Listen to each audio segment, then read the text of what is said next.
Pendant 2 ans, j'avais appris le français dans des livres, et je croyais connaître cette langue. Je pouvais expliquer la différence entre plusieurs temps du passé. Je savais écrire une lettre formelle, décrire une photographie et raconter mes dernières vacances. Dans mon appartement, chaque exercice avait une réponse claire, placée discrètement à la fin du manuel. Puis je suis arrivée en France, et personne ne parlait comme dans mes livres. Le premier homme qui m'a adressé la parole a prononcé une phrase très simple. Pourtant, je n'ai compris absolument aucun mot. À cet instant, devant la gare de Lyon-Part-Dieu, j'ai senti toutes mes certitudes disparaître. Je m'appelle Adriane, j'avais 32 ans au moment de cette histoire, et je venais de Roumanie. Je travaillais comme dessinateur technique pour une entreprise spécialisée dans la rénovation énergétique des bâtiments. Depuis plusieurs années, je rêvais de participer à un grand projet international. Un matin de janvier, mon directeur m'avait proposé une mission de 6 mois à Lyon. Notre entreprise collaborait avec un cabinet français sur la transformation d'une ancienne école en logements sociaux. Il fallait préparer les plans, suivre les travaux et communiquer avec les artisans locaux. Mon directeur savait que j'étudiais le français depuis 2 ans. Il avait donc posé une question qui semblait presque inutile. Il m'avait demandé : « Adriane, tu pourras travailler en français avec l'équipe sur place ? » J'avais répondu oui avant même qu'il termine sa phrase. Cette réponse rapide avait changé les 6 mois suivants de ma vie. À cette époque, mon français existait surtout entre 4 murs. Le mardi et le jeudi soir, je suivais un cours dans un centre culturel de Bucarest. Notre professeur, Madame Ionescu, parlait lentement et articulait chaque syllabe. Quand nous écoutions un dialogue, les personnages commandaient toujours calmement un café ou réservaient une chambre. Ils attendaient poliment que l'autre personne finisse sa phrase. Ils ne changeaient jamais d'idée au milieu d'une explication. Ils ne riaient pas en même temps qu'ils parlaient. Surtout, ils n'utilisaient presque jamais ces petits mots rapides qui remplissent les conversations réelles. Je réussissais pourtant tous les exercices.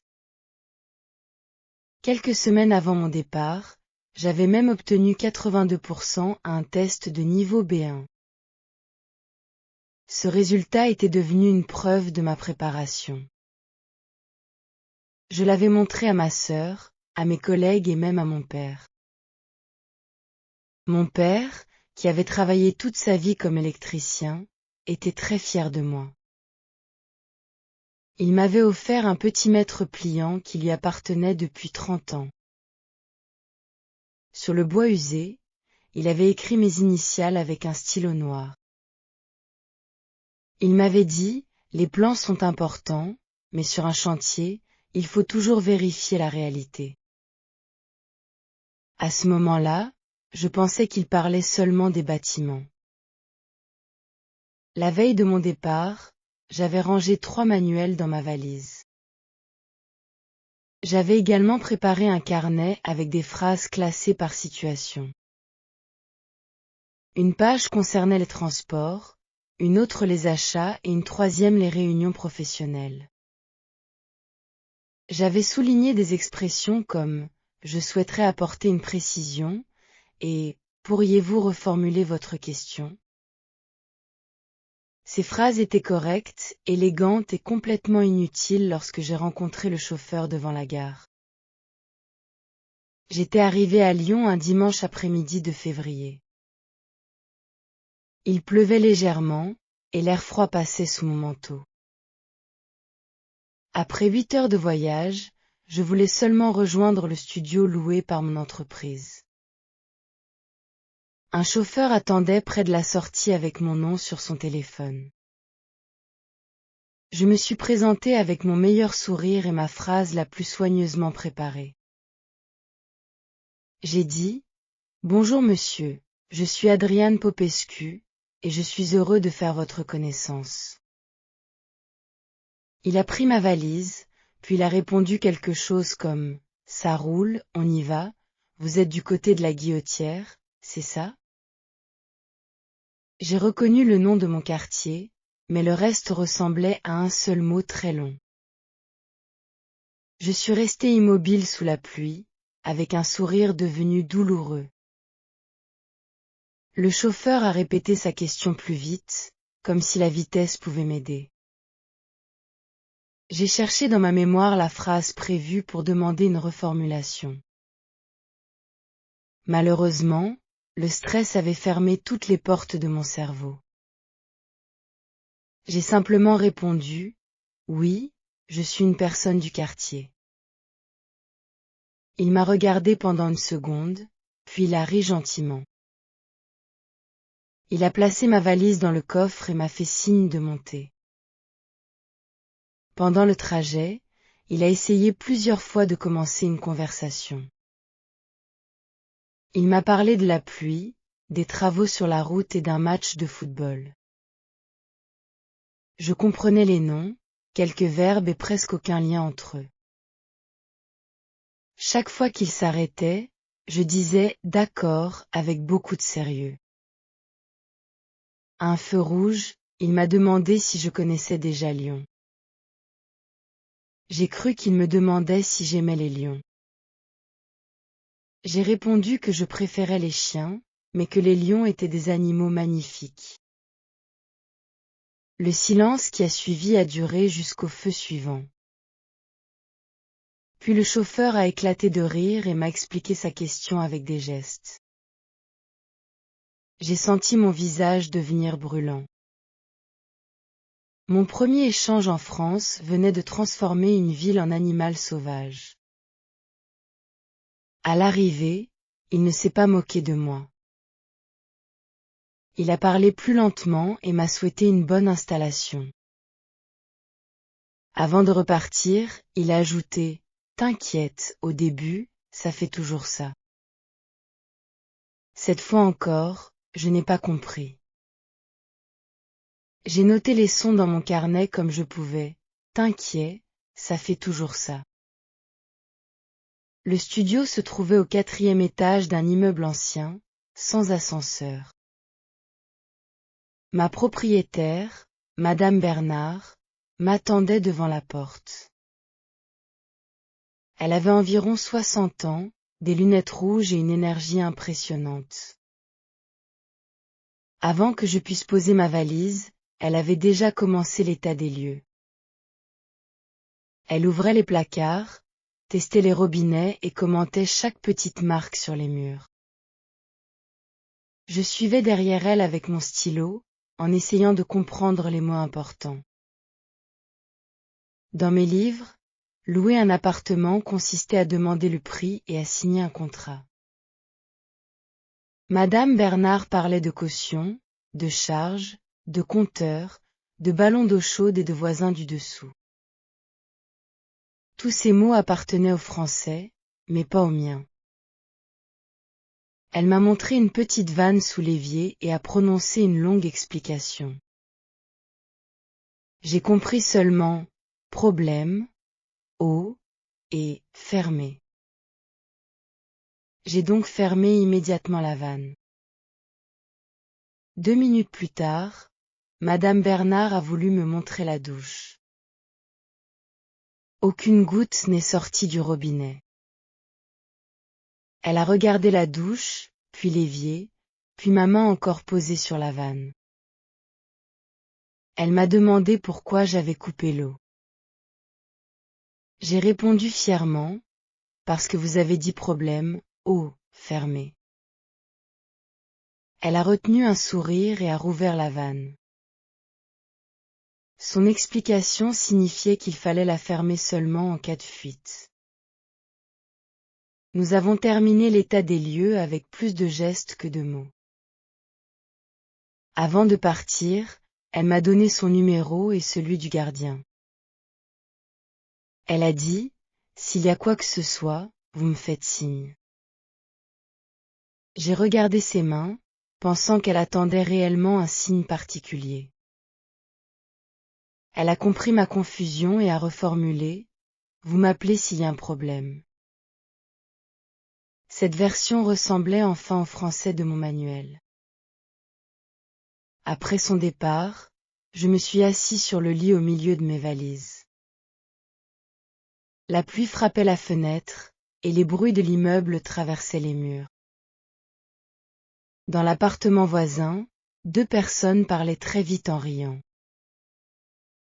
Je n'arrivais même pas à savoir quand une phrase se terminait. J'ai ouvert mon manuel à la leçon intitulée « Bienvenue dans votre nouveau logement ».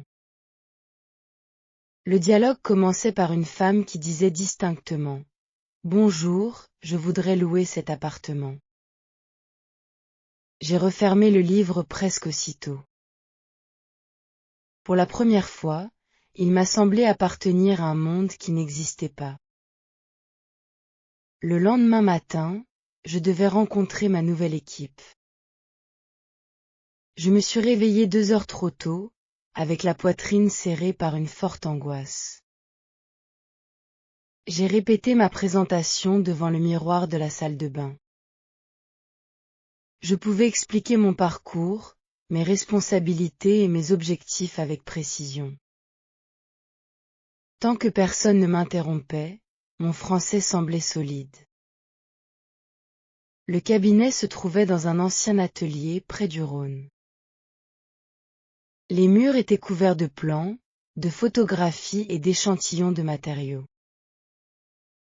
Ma responsable française s'appelait Claire Morel.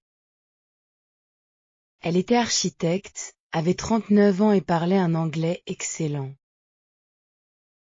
Elle m'a accueilli chaleureusement, mais elle a respecté mon désir de travailler en français. Elle m'a présenté Thomas, l'ingénieur du projet, Léa, la conductrice de travaux, et Samir, l'économiste. Chacun m'a serré la main en ajoutant une phrase aimable. Les 4 phrases se sont mélangées dans ma tête. J'ai répondu enchanté à tout le monde, y compris à Samir lorsqu'il m'a demandé si j'avais trouvé facilement le bureau. Personne n'a relevé mon erreur. Cette gentillesse m'a rassuré pendant environ 3 minutes. Puis Claire a annoncé, on se cale un petit point avant d'attaquer, histoire que tout le monde soit au même niveau. Je connaissais tous les mots séparément, sauf peut-être « cale » dans ce contexte. Je me suis demandé ce que nous devions attaquer et pourquoi nous avions besoin d'une cale. Les autres se dirigeaient déjà vers une table ronde. Je les ai suivis en silence, avec mon carnet serré contre moi. La réunion a commencé dans un français qui ne ressemblait à aucun enregistrement pédagogique.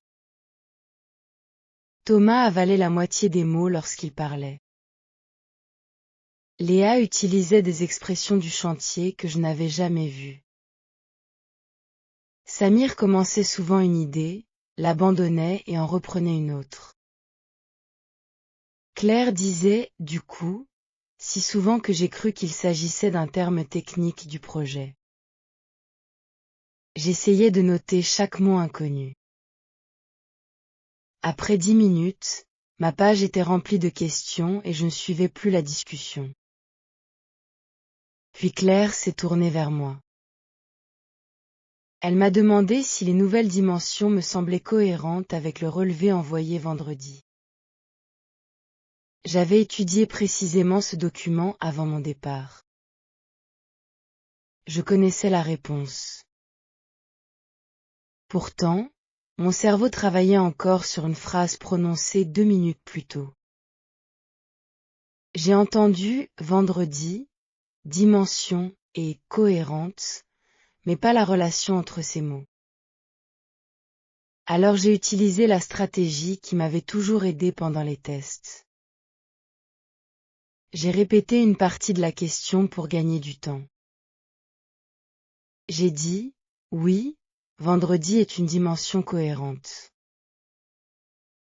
Un silence lourd est tombé autour de la table. Claire a reformulé lentement en anglais. Cette fois, j'ai répondu immédiatement et correctement. Thomas a confirmé mon analyse, puis la réunion a continué. Personne ne m'a humilié, mais je me sentais profondément humilié. J'avais été recruté en partie grâce à mon français. Après moins d'une heure, ma responsable avait dû changer de langue pour obtenir une réponse simple. À midi, l'équipe m'a proposé de déjeuner dans un petit restaurant voisin. J'aurais préféré rester seule, mais refuser le premier jour semblait impoli. Nous nous sommes installés autour d'une table serrée près de la cuisine. La serveuse a récité les plats du jour sans reprendre son souffle. J'ai compris qu'il y avait du poulet, quelque chose avec des légumes et un poisson dont le nom m'était inconnu. Quand elle m'a demandé ce que je prenais, j'ai choisi le seul mot clairement entendu. J'ai répondu, je prends le jour, s'il vous plaît. Léa a souri et a expliqué que je voulais probablement le plat du jour. J'ai confirmé avec une dignité déjà très fragile. Pendant le repas, mes collègues ont parlé de leur week-end, d'une série télévisée et d'un voisin bruyant. Ils se coupaient la parole, faisaient des plaisanteries et changeaient de sujet sans prévenir. Je regardais alternativement chaque visage comme un spectateur devant un match trop rapide. Lorsque tout le monde riait, je riais une seconde plus tard. Quand Thomas m'a demandé si tout allait bien, j'ai répondu que le poulet était très professionnel. Il a cligné des yeux, puis il a compris que je voulais dire que le repas était bon. Cette nouvelle erreur a fait rire la table, moi compris. Le rire était amical, mais il a renforcé une peur déjà présente. Et si mes collègues découvraient que mon niveau B1 n'existait que sur le papier? Le soir, je suis rentré à pied pour éviter une autre conversation avec un chauffeur. J'ai traversé le pont en regardant les lumières se refléter sur le Rhône. Lyon était belle, vivante et complètement inaccessible derrière son bruit. Je pensais à mon père, à son maître pliant et à sa confiance.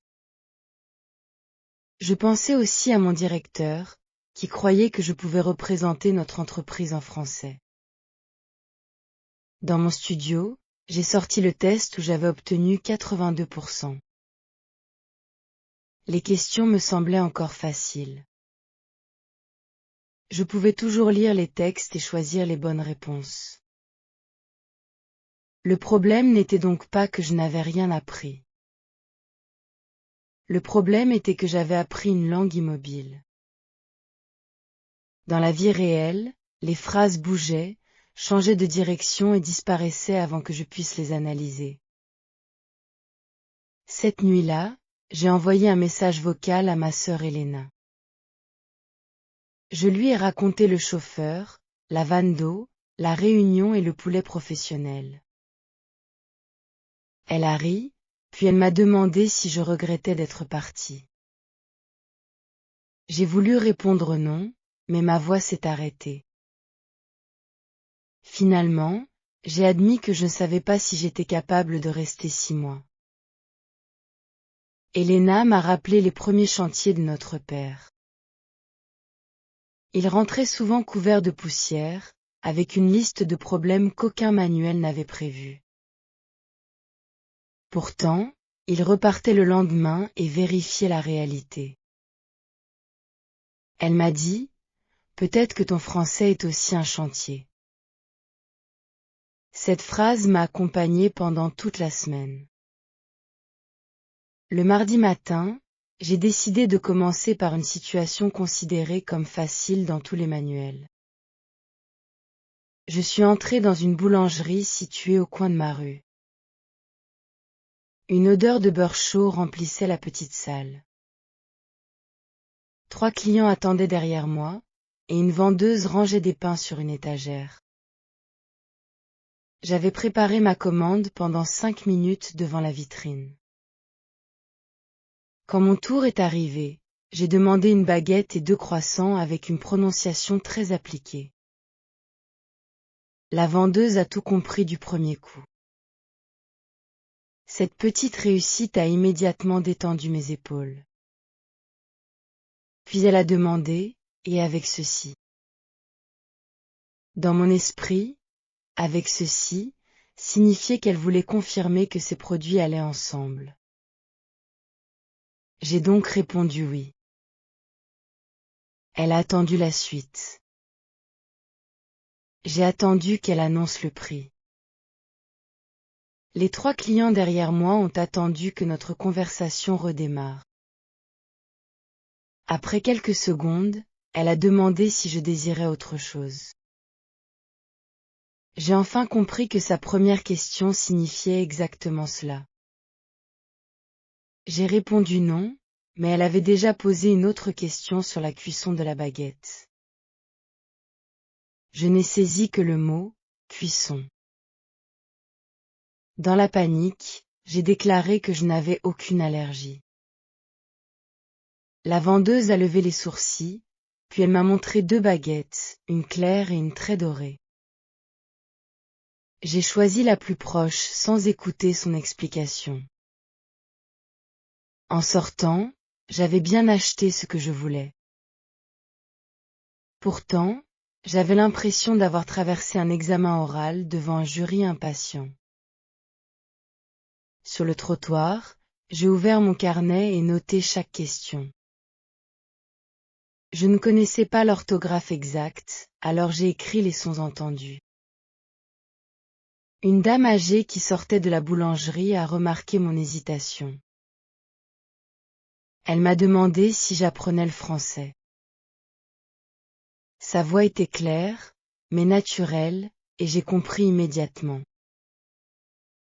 Je lui ai raconté brièvement mon problème avec ceci. Elle m'a expliqué la formule, puis elle a ajouté que la vendeuse la répétait probablement 100 fois par jour. Avant de partir, elle m'a conseillé d'écouter les phrases entières plutôt que de traduire chaque mot. Cette idée semblait simple, mais je ne savais pas encore comment l'appliquer. Au bureau, une autre difficulté m'attendait. Thomas avait envoyé un message sur notre groupe de travail. Je passe en coup de vent, gardez-moi un café. J'ai cherché coup de vent dans un dictionnaire. La définition parlait d'une augmentation soudaine de la vitesse du vent. J'ai donc fermé la fenêtre près de son bureau et déplacé les plans pour les protéger. Quand Thomas est arrivé, le ciel était calme et tout le monde lui avait gardé un café. Il a demandé pourquoi la salle était devenue si chaude. Je lui ai montré son message et mon dictionnaire. Il a ri, puis il m'a expliqué que « passer en coup de vent » signifiait rester très peu de temps. Il a ajouté plusieurs expressions semblables, mais je lui ai demandé de s'arrêter après la 3e. Mon carnet était déjà plein de vent, de cales et d'attaques imaginaires. Dans l'après-midi, nous avons préparé notre première visite de chantier. L'ancienne école se trouvait à Villeurbanne, derrière une rangée de platanes. Le bâtiment avait de grandes fenêtres, des couloirs sombres et une cour envahie par les herbes. J'aimais immédiatement cet endroit, parce que les murs et les mesures parlaient un langage que je comprenais. Avec un plan devant moi, je retrouvais une partie de ma confiance. Le chef de chantier, Monsieur Roussel, nous a accueillis près de l'entrée. Il avait une voix grave, un casque couvert de poussière et une manière très rapide de donner des informations. Léa lui a présenté mon rôle dans le projet. Il m'a serré la main et m'a dit « Bon, on va pas se mentir, il y a du pain sur la planche. » J'ai regardé autour de moi pour trouver le pain mentionné. Léa a remarqué mon mouvement et a murmuré que cela signifiait simplement qu'il y avait beaucoup de travail. Pendant la visite, M. Roussel désignait des murs, des conduits et des ouvertures avec son crayon. Je comprenais les éléments techniques, mais ses conclusions restaient mystérieuses. Il disait qu'une solution ne passait pas, qu'une autre était limite et qu'il fallait se débrouiller autrement. Dans mes rapports, chaque problème possédait un nom précis et chaque décision une justification complète. Sur le chantier, 5 mots, un geste et un regard suffisaient souvent aux autres. À un moment, M. Roussel a dit « Faites gaffe, ça bosse au-dessus ». J'ai entendu « bosse » et j'ai pensé à une déformation dans le plafond.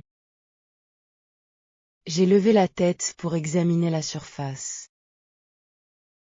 Léa m'a immédiatement tiré en arrière, juste avant qu'un ouvrier transporte une longue planche au-dessus du passage.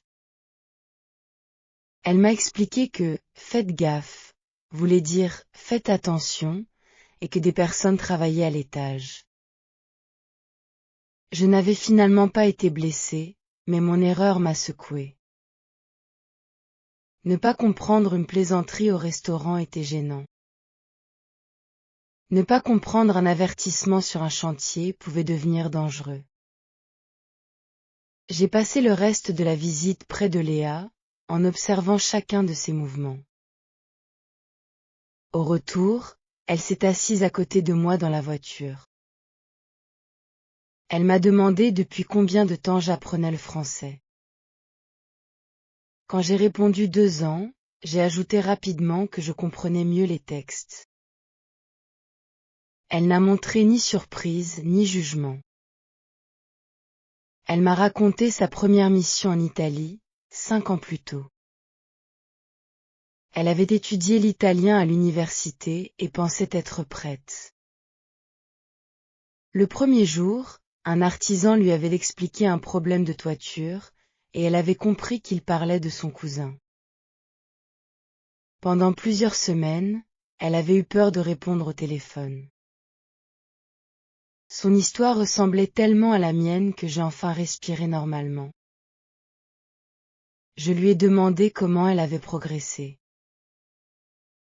Elle a répondu « J'ai arrêté de collectionner des mots, et j'ai commencé à collectionner des situations ».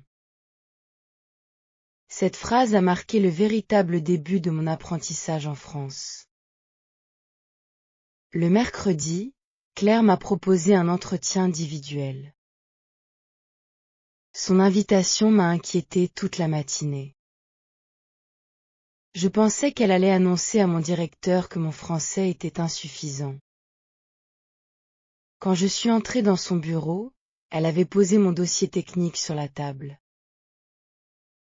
Elle a commencé par dire que mon travail sur les plans était précis et très utile. Ensuite, elle a reconnu que la communication orale demandait encore un effort important. Elle ne cherchait pas à me rassurer avec des compliments vagues. Elle m'a expliqué les conséquences possibles d'un malentendu sur les délais, les coûts ou la sécurité. Ses paroles étaient sérieuses, mais son ton restait calme.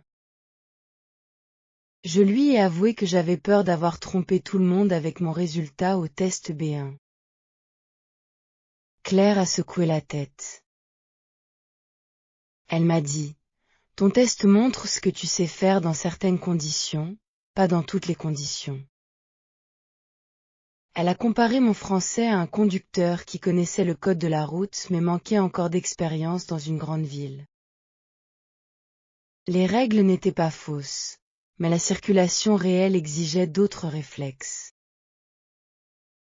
Elle m'a proposé un accord pour les semaines suivantes.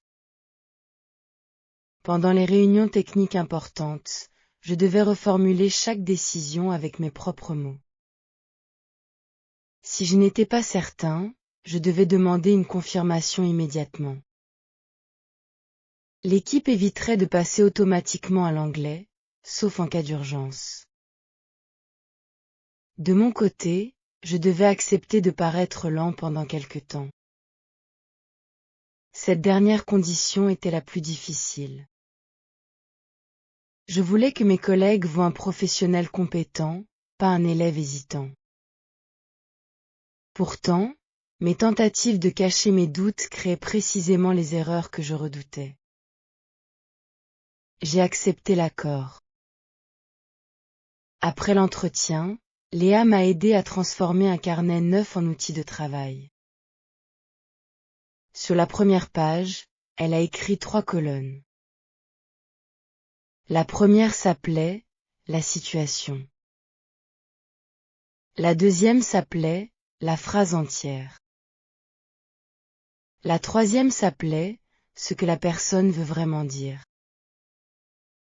Elle m'a interdit de remplir des pages avec des mots isolés. Pour chaque expression, je devais noter où je l'avais entendue, qui parlait et ce qui s'était passé ensuite. Ainsi, on se cale un point, devenait une proposition pour organiser une courte réunion. Je passe en coup de vent, devenait l'annonce d'une visite rapide. Faites gaffe, devenait un avertissement qui exigeait une attention immédiate. Léa m'a aussi donné une règle simple. Je devais réutiliser chaque phrase utile dans les 24 heures. Selon elle, une expression restait étrangère tant qu'elle vivait seulement dans mon carnet. Elle devenait mienne lorsque je l'utilisais pour accomplir quelque chose. Le soir même, j'ai commencé par « ça marche ». J'avais entendu cette expression plusieurs fois au bureau. Au début, je regardais toujours les objets autour de moi pour savoir ce qui fonctionnait. J'avais finalement compris qu'elle signifiait souvent « d'accord ». Madame Bernard m'a envoyé un message pour demander si le chauffage fonctionnait correctement. J'ai répondu « oui, tout va bien, merci, et ça marche pour notre rendez-vous de vendredi ». Sa réponse contenait un simple pouce levé. Cette minuscule conversation m'a donné une satisfaction disproportionnée. Le lendemain, j'ai essayé une autre phrase à la boulangerie. Après avoir commandé, j'ai entendu « et avec ceci », sans paniquer. J'ai répondu « ce sera tout, merci ». La vendeuse a annoncé le prix et la file a continué à avancer. Personne n'a applaudi, bien sûr. Pourtant, en sortant, j'avais envie d'appeler toute ma famille. Une phrase qui m'avait bloqué la veille venait de devenir automatique. J'ai compris que le progrès réel pouvait être invisible pour les autres. Il se cachait parfois dans 3 secondes ordinaires qui ne faisaient plus peur. Pendant les jours suivants, j'ai suivi un programme très différent de mes anciennes révisions. Le matin, j'écoutais 10 minutes d'une émission locale pendant que je préparais mon café. Je ne cherchais pas à comprendre chaque information. Je choisissais seulement une phrase dont le sens devenait clair grâce au contexte. Dans le tramway, je la répétais doucement jusqu'à retrouver son rythme. Au bureau, je cherchais une occasion naturelle de l'utiliser. Le soir, je racontais ma journée à voix haute sans écrire mon texte avant de parler. Au début, ces résumés étaient remplis de pauses. Je recommençais certaines phrases 4 ou 5 fois. Je laissais parfois un mot roumain au milieu d'une idée française. Cependant, personne ne m'écoutait, donc je pouvais avancer sans protéger mon image. Je me suis également posé une question pendant chaque déjeuner avec l'équipe. Il ne s'agissait pas d'une question compliquée. Je demandais un conseil sur Lyon, un bon film ou une habitude du bureau. Ensuite, mon seul objectif consistait à écouter la réponse jusqu'au bout. Le premier jour, j'ai demandé à Samir quel quartier il préférait. Il a parlé pendant 2 minutes de la Croix-Rousse, de ses pentes et de son marché. Je n'ai compris qu'environ la moitié, mais j'ai repéré plusieurs blocs familiers. Quand il a terminé, j'ai reformulé l'idée principale. Il a confirmé, puis il a corrigé un détail sur l'emplacement du marché. Pour la première fois, une conversation rapide ne m'avait pas complètement rejeté. Je n'avais pas compris tout le chemin, mais j'étais arrivé à la bonne destination. Le vendredi, notre première réunion suivant l'accord de Claire a eu lieu. L'équipe devait décider si une gaine technique pouvait traverser un ancien placard. Thomas a présenté 2 possibilités, puis Léa a expliqué les contraintes du chantier. Mon ancien réflexe me poussait à noter tous les termes inconnus. Cette fois, j'ai posé mon stylo et observé le plan pendant qu'il parlait. J'ai repéré les phrases qui revenaient et les gestes associés. À la fin, Claire m'a demandé de résumer la décision.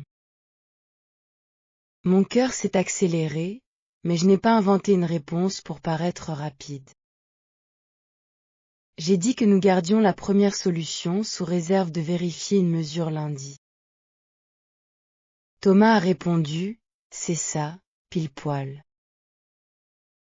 Je connaissais le sens général grâce à son sourire, même si, pile poil, était nouveau. Je lui ai demandé ce que l'expression ajoutait. Il a expliqué qu'elle signifiait exactement dans cette situation. Je l'ai noté avec le plan du placard et la date de la réunion. Le lundi suivant, la mesure correspondait exactement à nos calculs. J'ai regardé Thomas et j'ai annoncé, c'est pile poil. Il a levé son mètre en signe de victoire. La salle a ri, mais cette fois, je riais au même moment que les autres. Ma première étape s'est terminée sur cette petite victoire. Le samedi matin, je suis allé au marché de la Croix-Rousse sur les conseils de Samir. Les vendeurs criaient les prix, les clients discutaient et des chariots roulaient sur les pavés. Cette foule sonore aurait été un cauchemar 6 jours plus tôt. Elle restait difficile, mais j'avais désormais une tâche limitée. Je voulais acheter des pommes, du fromage et des tomates sans préparer mes phrases. Au premier stand, le vendeur m'a demandé combien de pommes je désirais. J'ai répondu « si », puis il a demandé si je les voulais plutôt fermes ou mûres. Je ne connaissais pas le mot « mûr » dans ce contexte. Au lieu de choisir au hasard, j'ai demandé une explication. Le vendeur a pris 2 pommes et m'a montré la différence. J'ai choisi les plus fermes en disant que je voulais les garder toute la semaine. Notre échange a duré moins d'1 minute. Il contenait une question imprévue, un mot inconnu et une solution obtenue entièrement en français. J'ai rangé les pommes avec le sentiment d'avoir gagné quelque chose de plus important qu'un test. Au stand de fromage, une vendeuse m'a proposé de goûter un morceau. Elle a expliqué son origine et sa durée d'affinage. Je n'ai pas compris tous les détails, mais j'ai reconnu qu'elle parlait d'une ferme familiale. Je lui ai demandé depuis combien de générations la famille produisait ce fromage. Elle représentait la 4e génération. Elle a semblé heureuse de ma curiosité et m'a raconté une courte histoire sur son grand-père. Je suis reparti avec un fromage plus cher que prévu et une expression nouvelle dans mon carnet. Sur le chemin du retour, je me suis arrêté dans un café. La serveuse a demandé si je voulais ma boisson sur place ou à emporter. Cette question figurait exactement dans mon premier manuel. Pourtant, elle avait prononcé si vite que je ne l'ai reconnue qu'après une seconde. Cette seconde ne m'a plus paru honteuse. J'ai répondu, sur place, et je me suis installé près de la fenêtre.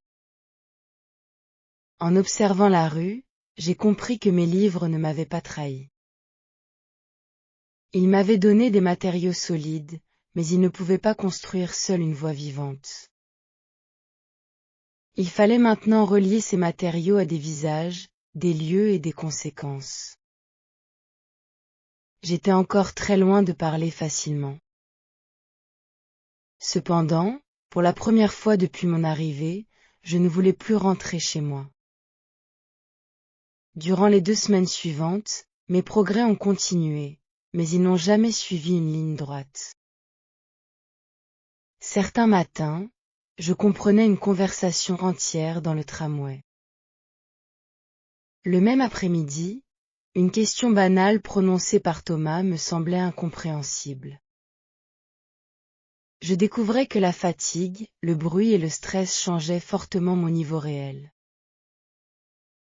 Quand j'étais reposé, les mots formaient des groupes familiers. Quand j'étais inquiet, ils redevenaient une masse rapide et confuse. Cette variation me décourageait, car je voulais mesurer mon progrès comme une note stable. Léa m'a rappelé qu'une conversation n'était pas un test réalisé dans une salle silencieuse. Elle m'a conseillé de noter aussi les conditions de chaque difficulté. J'ai alors observé que je comprenais moins bien lorsque plusieurs personnes parlaient ou lorsque je préparais ma réponse trop tôt. Pendant que je construisais une phrase parfaite dans ma tête, je cessais d'écouter la phrase suivante. J'ai donc adopté une nouvelle règle pendant les réunions. Je ne préparais ma réponse qu'après avoir reformulé mentalement l'idée principale de l'autre personne. Mes réponses devenaient parfois plus courtes, mais elles correspondaient enfin à la question. Un jeudi matin, cette confiance nouvelle a été brutalement remise en cause. Claire et Léa assistaient à une réunion à la mairie. Thomas travaillait depuis son domicile, et Samir était parti vérifier un devis. J'étais seul au bureau lorsqu'un fournisseur a appelé au sujet des fenêtres. L'entreprise devait livrer 24 cadres le lundi suivant. Je connaissais bien le dossier et j'avais participé à tous les échanges écrits. J'ai donc décroché en pensant pouvoir gérer une conversation simple. L'homme au téléphone s'appelait Monsieur Delma. Il parlait avec une voix basse, au milieu d'un atelier très bruyant. Après sa présentation, il a expliqué qu'un problème de machine risquait de décaler la livraison.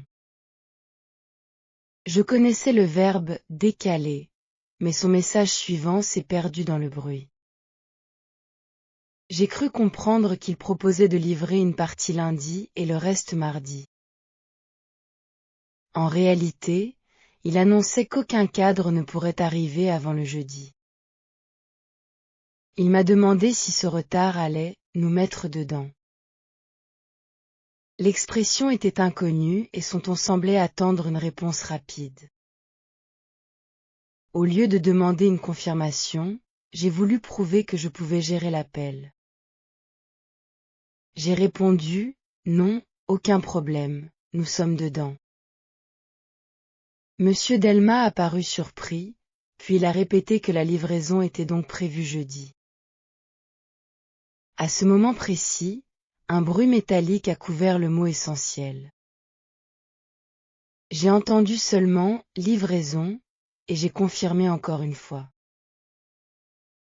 Après l'appel, j'ai envoyé un message à l'équipe annonçant 2 livraisons, lundi et mardi. Claire m'a répondu qu'elle était contente que le fournisseur ait trouvé une solution. Pendant plusieurs heures, j'ai ressenti une fierté immense. J'avais mené mon premier appel professionnel entièrement en français. Le lendemain, un courriel de confirmation est arrivé. La date du jeudi apparaissait clairement dans la première ligne. Cette date repoussait l'installation et empêchait une autre équipe de commencer son travail à temps. L'erreur ne menaçait pas tout le projet, mais elle pouvait coûter une journée de travail à plusieurs personnes. J'ai relu le courriel 3 fois en espérant que les mots changeraient. Puis j'ai appelé Claire et je lui ai expliqué exactement ce qui s'était passé. Elle n'a pas élevé la voix. Son calme a rendu ma honte encore plus difficile à supporter. Elle a contacté le fournisseur, déplacé une intervention et trouvé une organisation provisoire. Grâce à cette réaction rapide, le chantier n'a perdu qu'une demi-journée. Lorsqu'elle est revenue au bureau, elle m'a demandé pourquoi je n'avais pas appliqué notre règle de reformulation. Je n'avais aucune justification technique. J'ai simplement reconnu que je voulais paraître capable. Claire a répondu, être capable, ce n'est pas tout comprendre, c'est savoir sécuriser ce qu'on n'a pas compris. Elle m'a demandé d'écrire cette phrase sur la première page de mon carnet. Pendant le trajet vers mon studio, je me suis sentie aussi perdue que le jour de mon arrivée. Mes petites victoires au marché et à la boulangerie semblaient soudain ridicules. Je me demandais si mon progrès n'était qu'une impression agréable sans valeur professionnelle. Dans l'escalier de mon immeuble, j'ai croisé Madame Bernard avec une caisse remplie d'outils. Elle se rendait à un atelier de réparation organisé dans la maison de quartier. Elle m'a demandé si je pouvais l'aider à porter la caisse. J'ai accepté sans réfléchir, surtout parce que je ne voulais pas rester seule avec ma honte. La maison de quartier occupait un ancien bâtiment municipal à 2 rues de chez moi. Une dizaine de personnes étaient réunies autour de tables couvertes de lampes, de grille-pains et de radios. Le principe de l'atelier était simple. Les habitants apportaient un objet cassé, puis des bénévoles essayaient de le réparer avec eux. Madame Bernard m'a présenté à Fatou, la coordinatrice, et à Monsieur Lenoir, un menuisier retraité. Quand elle a mentionné mon métier, Monsieur Lenoir m'a immédiatement confié une lampe dont le pied était instable. J'ai voulu expliquer que je dessinais des bâtiments et que je ne réparais pas souvent des lampes. Il avait déjà posé un tournevis devant moi. Autour de cette table, personne ne connaissait mon résultat au test B1. Personne n'attendait un discours parfait. Il fallait observer un objet, demander un outil et expliquer un geste simple. Lorsque je ne connaissais pas le nom d'une pièce, je la montrais ou je décrivais sa fonction. Monsieur Lenoir corrigeait le mot, puis me le faisait répéter dans une phrase complète. Il parlait avec un accent lyonnais léger et utilisait beaucoup d'expressions familières. Cependant, chaque phrase était liée à une action visible. Tiens-moi ça, signifiait que je devais maintenir le pied de la lampe.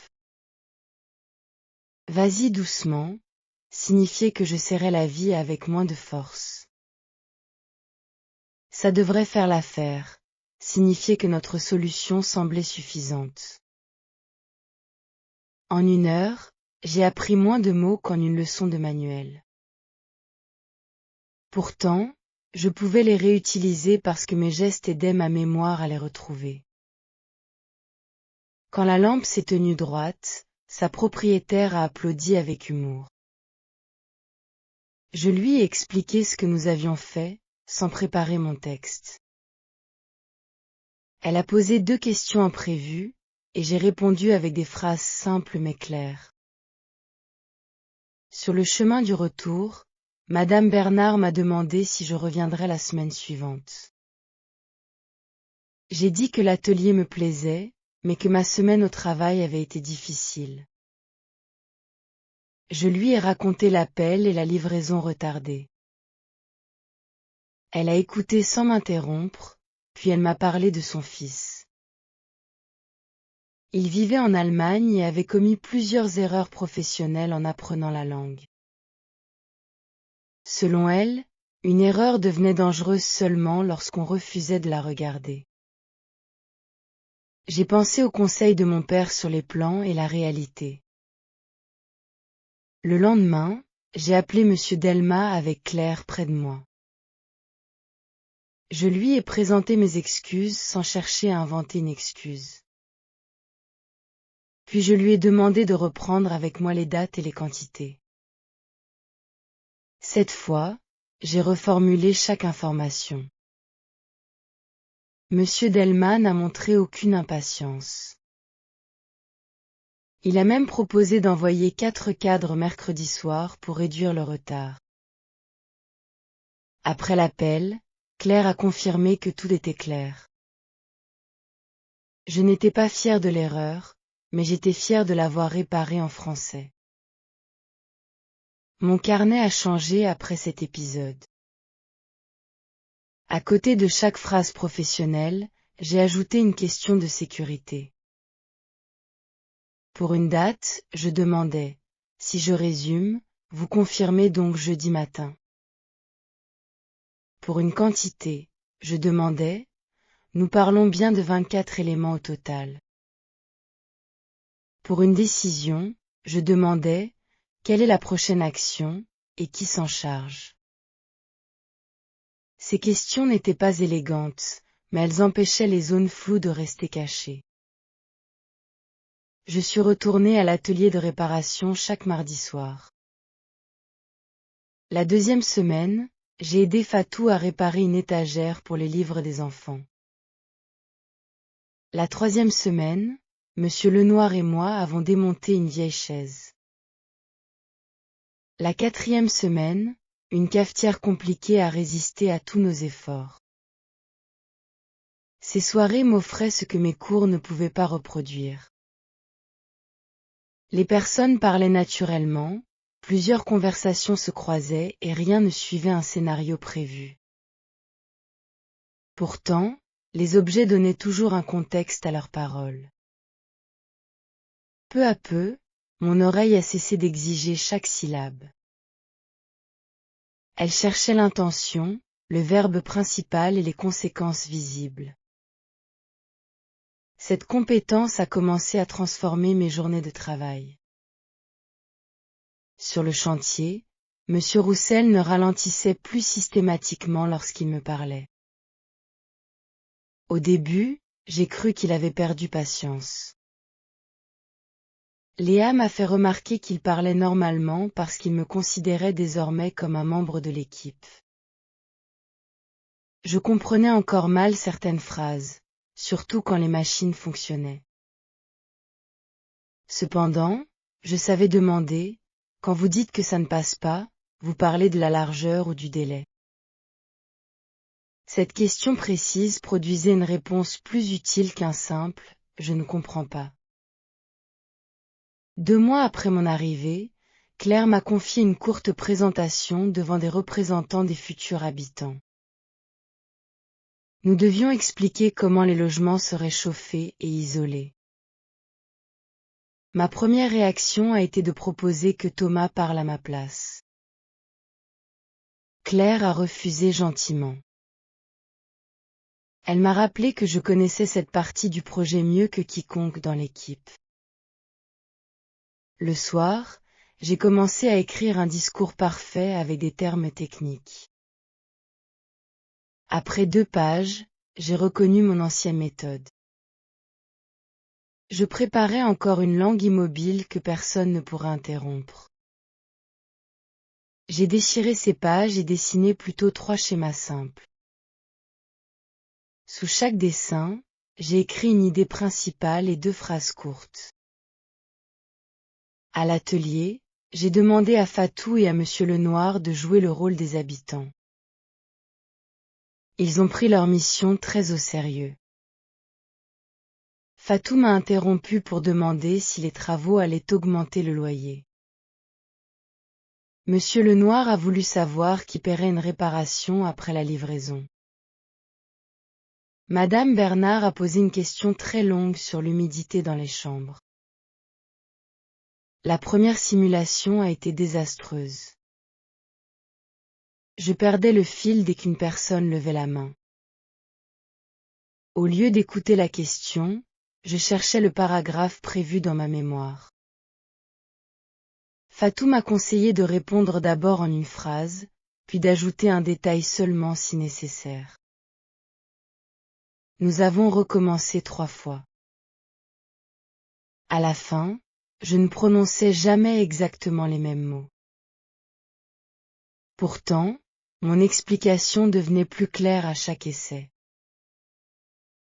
La vraie présentation a eu lieu un jeudi soir dans la salle de l'ancienne école. Environ 20 personnes étaient assises face à nos plans. Certaines connaissaient le bâtiment depuis leur enfance et se méfiaient du projet. Quand Claire m'a présenté, j'ai senti mes mains trembler autour du petit mètre de mon père. J'ai commencé trop vite, puis je me suis arrêtée après la 2e phrase. J'ai regardé le premier schéma et j'ai repris avec des mots plus simples. J'ai expliqué que l'isolation agirait comme un manteau autour du bâtiment. Cette image a produit plusieurs signes de compréhension dans la salle. Une femme au premier rang m'a interrompu pour demander si les fenêtres resteraient fermées en été. Je n'avais jamais préparé cette formulation exacte. J'ai écouté jusqu'au bout, reformulé sa préoccupation et montré le système d'ouverture sur le dessin. Elle a posé une seconde question sur le bruit de la ventilation. Cette fois, j'ai reconnu que je ne possédais pas la mesure précise. J'ai promis de la vérifier et de lui répondre par écrit le lendemain. Personne n'a interprété ce manque de précision comme une incompétence. Au contraire, Claire a noté la question et la réunion a continué normalement. Après 20 minutes, j'avais répondu à 6 personnes sans passer à l'anglais. Je n'avais pas utilisé les phrases les plus élégantes de mes manuels. J'avais hésité, corrigé 2 mots et demandé une reformulation. Cependant, les habitants avaient compris le projet et obtenu des réponses honnêtes. À la fin, la femme du premier rang m'a remercié pour la clarté des dessins. Dans le couloir, Monsieur Roussel m'a donné une petite tape sur l'épaule. Il a déclaré: « Tu vois, maintenant, tu causes comme nous. » Je savais que ce compliment était exagéré. Pourtant, j'avais compris chaque mot au premier passage. 3 mois plus tard, une matinée de juillet m'a donné la preuve que j'attendais sans le savoir. Claire participait à une conférence à Paris, et Léa visitait un autre chantier. J'étais à l'ancienne école avec Monsieur Roussel lorsqu'un camion d'isolant est arrivé 2 jours trop tôt. La cour était occupée par une machine, et les camions ne pouvaient pas atteindre la zone stockage. Le conducteur affirmait que son planning ne lui permettait pas de revenir. Monsieur Roussel refusait de laisser les palettes devant le portail, car la pluie était annoncée. Les 2 hommes parlaient fort, en même temps, avec des expressions que je n'avais jamais notées. Quelques mois auparavant, j'aurais attendu que quelqu'un passe à l'anglais. Cette fois, personne n'était disponible pour le faire. J'ai demandé aux 2 hommes de m'accorder 1 minute. J'ai résumé séparément leurs contraintes, puis je leur ai demandé de confirmer mon résumé. Le conducteur devait repartir avant 11 heures. Monsieur Roussel avait besoin d'un espace couvert et accessible aux ouvriers. J'ai vérifié le plan d'installation et remarqué un ancien préau derrière le bâtiment. Son accès était trop étroit pour le camion, mais les palettes pouvaient être transportées avec un petit chariot. J'ai appelé l'entreprise de location qui intervenait déjà sur le chantier. La responsable parlait vite, mais j'ai sécurisé l'heure, le prix et la durée de location. Elle pouvait envoyer un chariot dans 30 minutes. Ensuite, j'ai expliqué la solution au conducteur et à Monsieur Roussel. Le conducteur a accepté d'attendre si nous commencions à décharger immédiatement.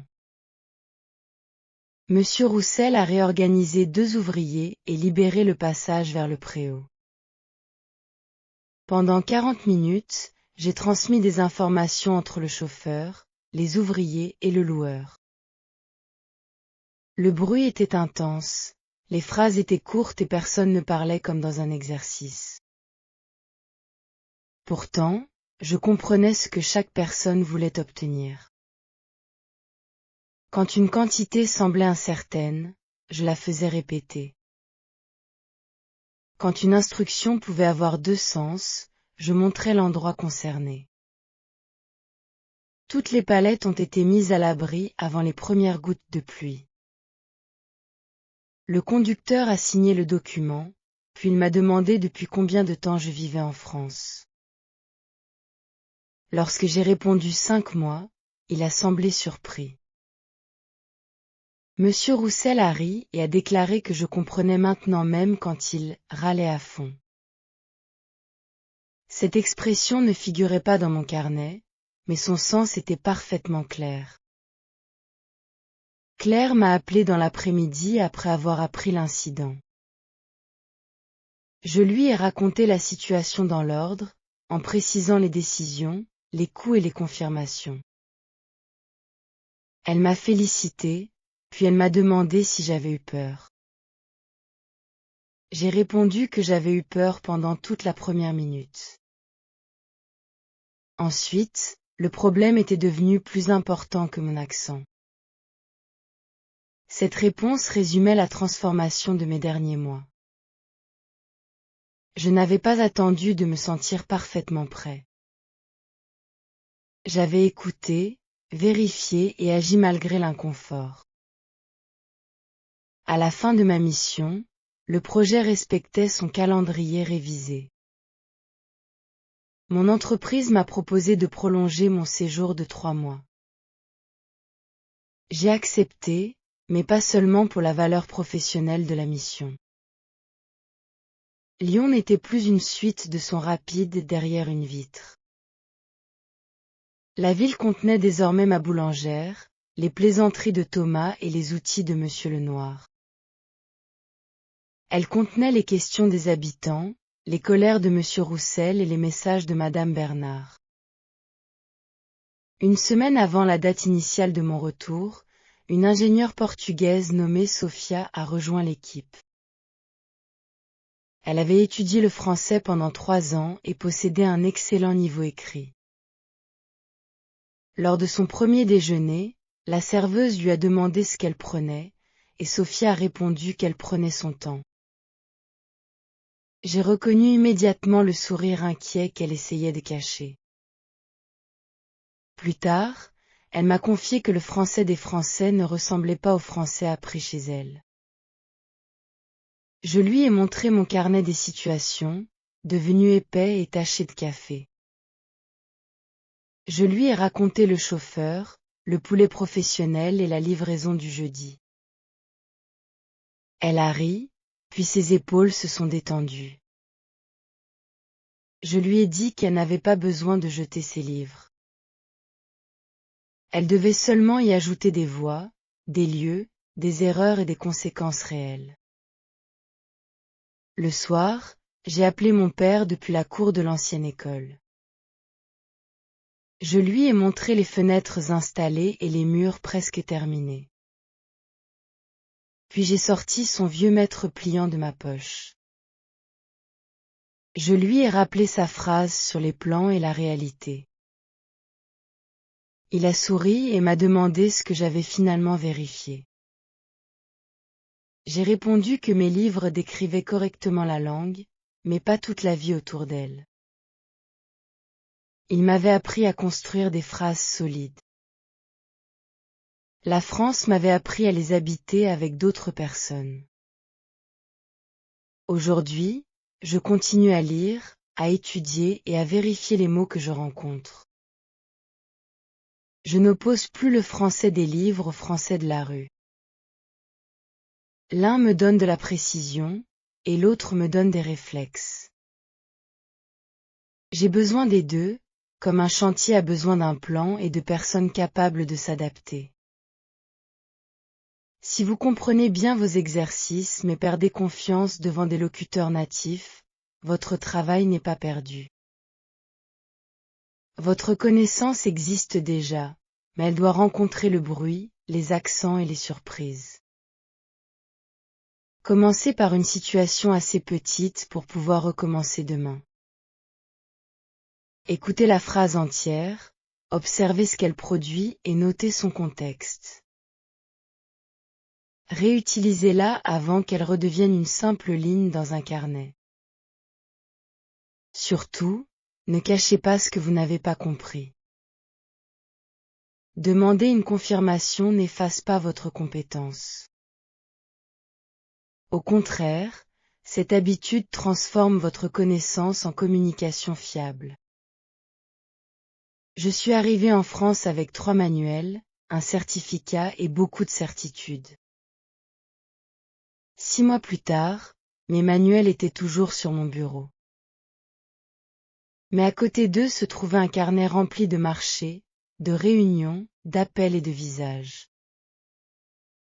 Cette histoire ne s'est donc pas terminée le jour où j'ai compris une conversation parfaite. Elle s'est terminée le jour où j'ai cessé d'attendre cette perfection pour participer pleinement à la vie qui parlait autour de moi. Depuis, chaque échange imprévu me rappelle cette décision simple et essentielle. Ce carnet ne contenait aucune note finale. Il contenait quelque chose de plus précieux, la preuve que je pouvais continuer même lorsque la réponse n'était pas écrite derrière la page.